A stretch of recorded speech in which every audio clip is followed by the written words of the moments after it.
السلام علیکم ورحمۃ اللہ وبرکاتہ۔ بسم اللہ الرحمن الرحیم۔ آج ہم پڑھیں گے معاشی اور معاشرتی حالات جو ہیں یہ ہماری جو تعلیمی ترقی ہے اس میں کس قدر اہم کردار ادا کرتے ہیں اور کیا کردار ادا کر رہے ہیں۔ تو یہ سب لوگ جانتے ہیں کہ معاشرے میں کامیاب زندگی گزارنے کے لیے سماجی تربیت کا ہونا بہت زیادہ ضروری ہے۔ معاشرے کی کچھ اقدار ہوتی ہیں، رسم و رواج ہوتے ہیں، ان کی پابندی جو ہے فرد اور معاشرہ دونوں کے لیے بہت ہی اہم ہوتی ہے، لیکن کوئی بھی فرد ان اقدار پر اسی وقت تک کاربند ہوگا جب معاشرے میں ان اقدار کو کوئی خاص اہمیت دی جاتی ہو، اور جن اداروں اور اقدار کو معاشرہ اہمیت نہ دے اس میں کام کرنے والے افراد جو ہیں اور ان کے کام کو بھی معاشرہ جو ہے قدر کی نگاہ سے کبھی نہیں دیکھتا۔ ایک تعلیمی ادارے کے عناصر ترکیبی کو اگر ہم دیکھیں تو وہ یہ ظاہر کرتے ہیں کہ وہ ادارے ایک مکمل سماج کی حیثیت رکھتا ہے۔ فرق صرف جتنا ہے کہ بڑے سماج یا معاشرے کے مقابلے میں یہاں افراد کی تعداد کم ہوتی ہے اور وسائل بھی نسبتاً کم ہوتے ہیں، اور یہاں آنے والے بچے جو ہے مختلف گھروں سے آتے ہیں اور جدا جدا پس منظر کے حامل ہوتے ہیں۔ ان کا ذہنی، سماجی اور اخلاقی پس منظر بھی ایک دوسرے سے بہت الگ ہوتا ہے۔ تو یہی وجہ ہے کہ بعض بچے تعلیم میں دلچسپی لیتے ہیں اور بعض تعلیم سے دور بھاگتے ہیں۔ اسی طرح کسی ملک اور معاشرے کی معاشی اور معاشرتی حالات اور پس منظر جو ہیں وہ بھی اس کی ترقی اور معیار زندگی پر براہ راست اثر انداز بھی ہوتے ہیں۔ معیار زندگی کا تعلق افراد کو حاصل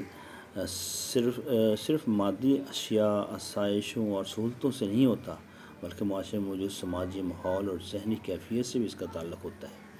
جو بظاہر تو نظر نہیں آتے لیکن معاشرے پر اثر انداز ہوتے رہتے ہیں۔ ان میں کیا ہوتا ہے جی، تعلیم کی شرح خواندگی آ جاتی ہے، آزادی اظہار بھی آ جاتا ہے، فیصلہ سازی میں لوگوں کی شمولیت کس حد تک ہے، اور اس طرح دیگر سماجی رویے اور اقدار اس میں شامل ہوتی ہیں۔ اور پست معیار زندگی معاشی اور معاشرتی بدحالی کا یہ آئینہ دار ہوتے ہیں۔ اس سے نہ صرف جرائم اور افراتفری پھیلتی ہے بلکہ امن و امان اور معاشرتی سلامتی کو بھی خطرہ لاحق ہو سکتا ہے۔ جنوبی ایشیا جو ہے جیسے کہ ہم سب جانتے ہیں کہ دنیا کا غریب ترین خطہ ہے، اور پاکستان بھی اسی خطے میں واقع ہے۔ اس خطے کے مسائل میں ناخواندگی بھی پائی جاتی ہے، غربت اور خوراک کی کمی بھی شامل ہے، لیکن اس کے باوجود ہم تعلیم اور صحت جیسے اہم شعبوں پر بہت کم رقم جو ہے نا وہ خرچ کر رہے ہیں۔ تو کسی بھی ملک میں تعلیم کو فروغ تبھی ملتا ہے جب اس کے مطلوبہ مالی وسائل جو ہیں اسے فراہم کیے جائیں، تاکہ نئے اسکول قائم ہوں، مزید اساتذہ کا تقرر ہو، بچے اور بچی اور بالغ مرد عورت جو ہے ان کو دیگر کو سب کو ترقی پذیر ممالک کی طرح جو ہے مفت تعلیم فراہم کی جا سکے، تو معیار تعلیم بہتر کیا جا سکتا ہے۔ اور معاشی صورتحال کی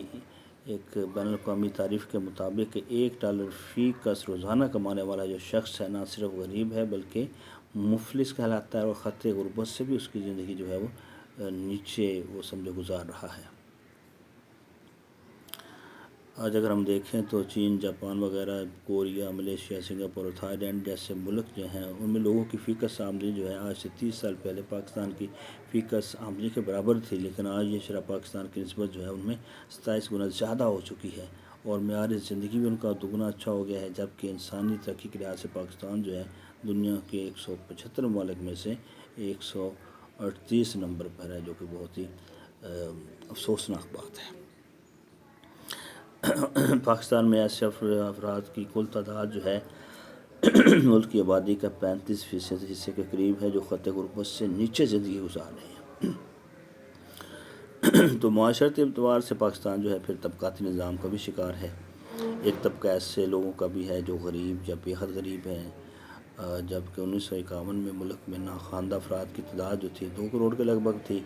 اور گزشتہ 54 سال میں یہ مجموعی شرح خواندگی میں اضافہ ضرور ہوا ہے، لیکن آبادی میں اضافے کے باعث ناخواندہ افراد کی تعداد جو ہے بڑھ کر 5.5 کروڑ سے بھی زیادہ ہو چکی ہے، اور اس طبقے میں غریب کنبوں میں افراد کی تعداد زیادہ ہے اور آمدنی بھی بہت زیادہ کم ہے۔ یہ لوگ روٹی، کپڑے اور رہائش کی بنیادی ضروریات بھی پورا نہیں کر پاتے، اور یہ کہ وہ اپنے بچوں کے تعلیمی اخراجات کا بوجھ برداشت نہیں کر سکتے۔ ان کے بچے اسکول جانے کے بجائے یا تو گلیوں میں کھیل کود کر اپنا وقت ضائع کرتے ہیں، یا ان کو ورکشاپس، ہوٹلوں، دیگر ویگنوں اور بسوں وغیرہ میں جو ہے ان کو مزدوری کے لیے بھیج دیا جاتا ہے۔ تو اس طرح جو ہے معاشرے کی بات جو ہے ہمارے معاشرے معاشی اور معاشرتی حالات جو ہیں وہ تعلیم کے حق میں نہیں ہیں۔